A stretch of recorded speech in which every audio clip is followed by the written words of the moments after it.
اللہ رب العزت نے جو کچھ اس کائنات میں پیدا فرمایا ہے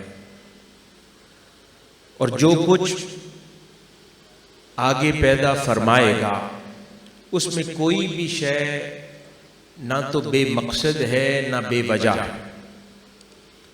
اور صرف یہ نہیں، اللہ پاک اس تخلیق کردہ شے کو جہاں جہاں جس مقام پہ رکھتا ہے، اس کا اس مقام پر رکھنا بھی بے مقصد اور بے وجہ نہیں ہے۔ جس شے کی جہاں پر جب ضرورت ہوتی ہے، اللہ پاک اس شے کو تخلیق فرما کر اسی مقام پر فائز فرما دیتا ہے۔ اسی طرح حاضرین گرامی، جو کچھ اس نے اس کائنات انسانی میں تخلیق فرمایا، ہم اکثر دیکھتے ہیں کہ ان میں بیشتر چیزوں کو اس نے جوڑوں میں تخلیق فرمایا۔ کبھی وہ جوڑے ایک دوسرے کے مد مقابل نظر آتے ہیں تو کبھی وہ جوڑے ایک دوسرے کے معاون نظر آتے ہیں۔ مثال کے طور پر انسان اپنے جسم کو ہی دیکھ لے تو آنکھیں جوڑوں میں ہیں، انسان کے بازو جوڑے کی صورت میں ہے، اس کے کان جوڑے کی صورت میں ہے۔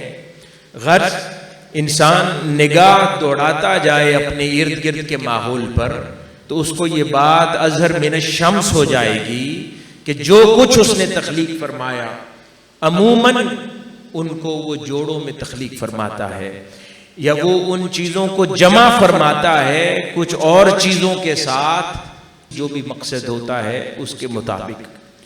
اسی طرح کبھی ہم دیکھتے ہیں کہ روشنی ہے تو دوسری جانب اس نے اندھیرا پیدا فرمایا، ایک طرف زمین ہے تو دوسری طرف آسمان ہے، کہیں یہ جہاں ہے کہیں وہ جہاں ہے، کہیں ابتدا ہے کہیں انتہا ہے، کہیں جسم ہے کہیں جسم میں پوشیدہ جان ہے، کہیں روح ہے کہیں نفس ہے، کہیں زندگی ہے تو کہیں موت ہے، کہیں سورج ہے کہیں چاند ہے، کہیں دن اس نے تخلیق فرمایا تو کہیں رات ہے۔ غرض آپ نگاہ دوڑاتے جائیں تو آپ کو ہر سمت جوڑے نظر آئیں گے جو اس نے تخلیق فرمائے۔ اسی طرح حاضرین گرامی، ان جوڑوں کی طرح کچھ اور سب سے اہم جوڑے اور بھی تخلیق فرمائے۔ ایک اور جوڑا بھی اس نے بہت اہمیت کا حامل انہی جوڑوں کی طرح تخلیق فرمایا۔ وہ جوڑا کیا ہے؟ وہ جوڑا اللہ پاک فرماتا ہے کہ کہیں نور ہے اور کہیں ظلمت ہے، تو نور کے مقابلے اس نے ظلمت کو پیدا فرمایا۔ نور یعنی لائٹ اور ظلمت ڈارکنیس اس نے اس کے مد مقابل پیدا فرمائی۔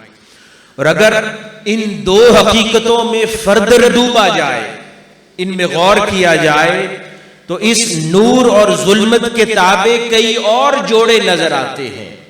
مثال کے طور پر اس نے اپنی تخلیق میں عالم میں کوئی شے نورانی پیدا فرمائی ہے تو دوسری سمت اس نے کوئی شے ظلمانی پیدا فرمائی ہے، کوئی شے اس نے لطیف پیدا فرمائی ہے تو کوئی شے کثیف پیدا فرمائی ہے، کہیں کوئی شے اس نے جسمانی پیدا فرمائی ہے تو دوسری سمت اس شے کے مد مقابل شے روحانی رکھی ہے، کہیں پر وہ چیز غائب اشیاء پیدا فرماتا ہے جو ہماری نگاہوں سے اوجھل ہیں تو کہیں پر اشیاء حاضر ہوتی ہیں، کہیں اس نے چیزوں کو علوی پیدا فرمایا ہے، ہائی ہیں، تو کچھ اشیاء اس نے سفلی پیدا فرمائی ہیں، وہ اپنی ذات اور حقیقت میں لو ہیں۔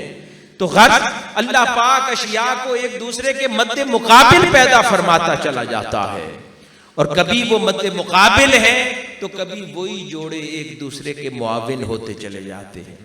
عالمی شہرت یافتہ شخصیت ڈاکٹر حسین محی الدین قادری کے علمی و فکری خطابات، رپورٹس اور ڈاکومنٹری سے مستفید ہونے کے لیے ابھی آفیشیل یوٹیوب چینل ڈاکٹر حسین قادری سبسکرائب کریں۔ اپ ڈیٹ رہنے کے لیے بیل کا بٹن دبائیں۔